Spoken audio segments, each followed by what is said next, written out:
Hi అండి, అందరికీ నమస్కారం. Welcome back to my channel. ఈరోజు వీడియోలో దొండకాయలతో మంచి రుచికరమైన రెసిపీ చేసి చూపించబోతున్నానండి.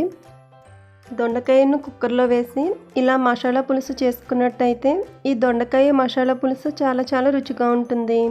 అన్నంలోకి చపాతీలోకి కూడా చాలా బాగుంటుంది. ఇప్పుడు దొండకాయ మసాలా పులుసు తయారు చేసుకునే ఆ ప్రాసెస్ చూసేద్దాం. ఇక్కడ పావు కేజీ దాకా దొండకాయలు తీసుకుని వాటిని శుభ్రంగా కడిగిన తర్వాత ఈ విధంగా గుత్తుల్లా కట్ చేసుకోవాలి. మనం గుత్తి వంకాయను ఏ విధంగా కట్ చేసుకుంటామో అదే విధంగా దొండకాయను కూడా ఇలా గుత్తుల్లా కట్ చేసుకుని పెట్టుకోవాలి. కట్ చేసి పెట్టుకున్న దొండకాయలను కుక్కర్లో వేసుకుని ఇప్పుడు ఇందులో అర గ్లాస్ దాకా వాటర్ పోసుకుని కుక్కర్ మూత పెట్టి ఒక విజిల్ వచ్చే వరకు ఉడికించుకోవాలి. కుక్కర్ ఒక విజిల్ వచ్చిన తర్వాత స్టవ్ ఆఫ్ చేసుకుని కుక్కర్ ప్రెజర్ పోయిన తర్వాత మూత తీసినట్టయితే ఈ దొండకాయలు మెత్తగా ఉడికి ఇలా ఉంటాయి. అలాగే 2 మీడియం సైజ్ ఉల్లిపాయలు, కొద్దిగా అల్లం వెల్లుల్లి ముక్కలను మిక్సీ జార్లో వేసుకుని ఈ విధంగా పేస్ట్లో చేసుకుని పెట్టుకోవాలి. మరీ మెత్తగా కాకుండా కొంచెం కచ్చాపిచ్చాగా ఉండేటట్టు ఈ విధంగా పేస్ట్ చేసుకుని పెట్టుకోవాలి. దొండకాయ మసాలా పులుసు తయారు చేసుకోవడానికి స్టవ్ మీద బాండీ పెట్టుకుని అందులో 2 స్పూన్ల దాకా ఆయిల్ పోసుకోవాలి. ఆయిల్ హీట్ ఎక్కిన తర్వాత కొద్దిగా మెంతులు, ఆవాలు, జీలకర్ర వేసుకుని వేగించుకోవాలి. పులుసు కూరల్లో మెంతులు వేసుకున్నట్టయితే పులుసు కూరలు మరింత రుచిగా ఉంటాయి. ఇవి చిటపటలాడుతున్నప్పుడు కట్ చేసి పెట్టుకున్న పచ్చిమిరపకాయ ముక్కలు, ఒక రెమ్మ కరివేపాకు వేసుకుని వేగించుకోవాలి. మిరపకాయలు ఇలా వేగుతున్నప్పుడు మిక్సీ చేసి పెట్టుకున్న అల్లం వెల్లుల్లి ఉల్లిపాయ పేస్ట్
చేయండి.